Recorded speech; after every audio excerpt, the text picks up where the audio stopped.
श्री कृष्ण कहते हैं, दूसरों की छोटी छोटी मदद करते रहिए। कई बार ये छोटी छोटी मदद दूसरों के दिल में बड़ी जगह बना लेती है। जब हम बैठते हैं तो हम डर पैदा करते हैं, जब हम कार्य करते हैं तो हम इसे दूर कर लेते हैं। लक्ष्य भले ही तुम्हारा छोटा है, लेकिन संकल्प हमेशा बड़ा रखिए। जिस व्यक्ति में आत्मविश्वास होता है वह दूसरों का भी विश्वास हासिल कर लेता है। अगर ख्वाहिश कुछ अलग करने की है तो दिल और दिमाग के बीच बगावत लाजमी है। सोच की वजह से कोई मालिक होता है और कोई नौकर। टालने वाले नहीं, कुछ करने वाले दुनिया में आगे बढ़ते हैं। जो वक्त के साथ अपने आप को बदलता है वही अपने हिसाब से दुनिया को बदल सकता है।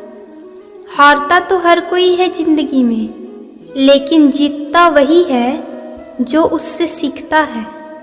जीतने और हारने वालों में बस फर्क इतना सा है, हारने वालों ने हार मान ली और जीतने वालों ने हार नहीं मानी। जो आज में काम करता है वही आगे राज करता है। तब तक काम करो जब तक तुम्हें अपने आप पर गर्व ना हो। जिन्हें अपने आप पर भरोसा होता है फिर डर को भी उनसे डर लगता है। इस दुनिया में तुम्हें सब कुछ मिल सकता है, बस तुम्हें पाने की जीत होनी चाहिए। श्री कृष्ण कहते हैं, अपनी मंजिल तक पहुंचने का रास्ता खुद बनाओ, किसी के इंतजार में मत बैठो। वक्त और हालात को तुम्हारे आगे झुकना पड़ेगा। कुछ ऐसा कर गुजरो। कुछ हासिल करने वाले किसी का इंतजार नहीं करते हैं, वो बस अपने राह पर निकल जाते हैं। भीड़ का हिस्सा तो सब बनते हैं, भीड़ की वजह बनो। तुम्हारी कामयाबी सिर्फ तुम्हारी वजह से रुकी हुई है। जो व्यक्ति अपने आप से ईमानदार होता है उसे सफल होने से कोई नहीं रोक सकता। सफल वही होता है जो समय की कद्र करता है। जिन्हें सफल होना होता है वो किसी और चीज़ में अपना वक्त बर्बाद नहीं करते हैं। वक्त के साथ जो चलते हैं उनके पीछे पूरी दुनिया चलती है। बेहतर से बेहतरीन होने के लिए अपने पर काम करना बहुत ज़रूरी है। जिनके इरादे मजबूत होते हैं वो बस अपने लिए काम करते हैं। एक दिन की बात है, एक साधु गांव के बाहर वन में स्थित अपनी कुटिया की ओर जा रहा था। रास्ते में बाजार पड़ा। बाजार से गुजरते हुए साधु की दृष्टि एक दुकान में रखी ढेर सारी टोकरियों पर पड़ी। उसमें खजूर रखे हुए थे। खजूर देखकर साधु का मन ललचा गया। उसके मन में खजूर खाने की इच्छा जाग उठी, किंतु उस समय उसके पास पैसे नहीं थे। उसने अपनी इच्छा पर नियंत्रण रखा और कुटिया चला गया। कुटिया पहुंचने के बाद भी खजूर का विचार साधु के मन से नहीं निकल पाया। वह उसी के बारे में सोचता रहा। रात में वह ठीक से सो भी नहीं पाया। अगली सुबह वह जगा तो खजूर खाने की अपनी इच्छा की पूर्ति के लिए पैसे की व्यवस्था करने के बारे में सोचने लगा।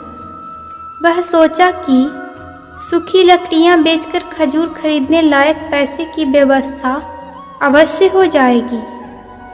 यह सोचकर वह जंगल में गया और सूखी लकड़ियां को काटने लगा। काफ़ी लकड़ियां एकत्रित कर लेने के बाद उसने उसका एक गट्ठर बनाया और उसे अपने कंधों पर लादकर बाजार की ओर चल पड़ा। लकड़ियों का गट्ठर भारी था, जिसे उठाकर बाजार तक की दूरी तय करना आसान नहीं था, किंतु साधु चलता गया।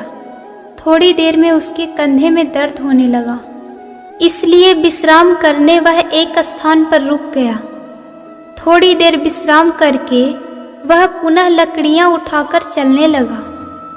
इसी तरह वह रुक रुक कर किसी तरह वह लकड़ियों का गट्ठर लेकर बाजार पहुंचा।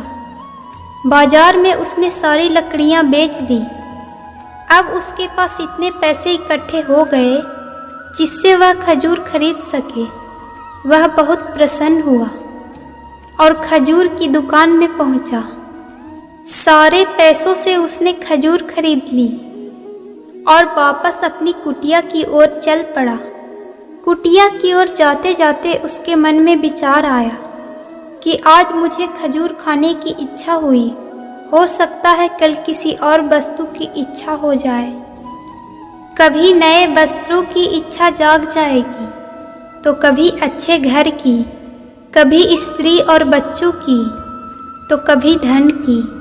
मैं तो साधु व्यक्ति हूँ, इस तरह से तो मैं इच्छाओं का दास बन जाऊंगा। यह विचार आते ही साधु ने खजूर खाने का विचार त्याग दिया। उस समय उसके पास से एक गरीब व्यक्ति गुजर रहा था। साधु ने उसे बुलाया और सारे खजूर उसे दे दिए। इस तरह उसने स्वयं को इच्छाओं का दास बनने से बचा लिया।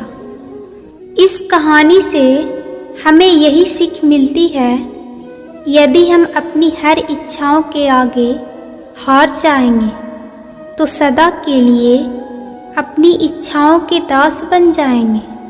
मन चंचल होता है, उसमें रह रहकर इच्छाएं उत्पन्न होती है, जो उचित भी हो सकती है और अनुचित भी। ऐसे में इच्छाओं पर नियंत्रण रखना आवश्यक है। सोच विचार कर इच्छाओं के आकलन के उपरांत ही उनकी पूर्ति के लिए कदम बढ़ाना चाहिए, तभी जीवन में सफलता प्राप्त होगी। हमें इच्छाओं का दास नहीं बनना है, बल्कि इच्छाओं को अपना दास बनाना है।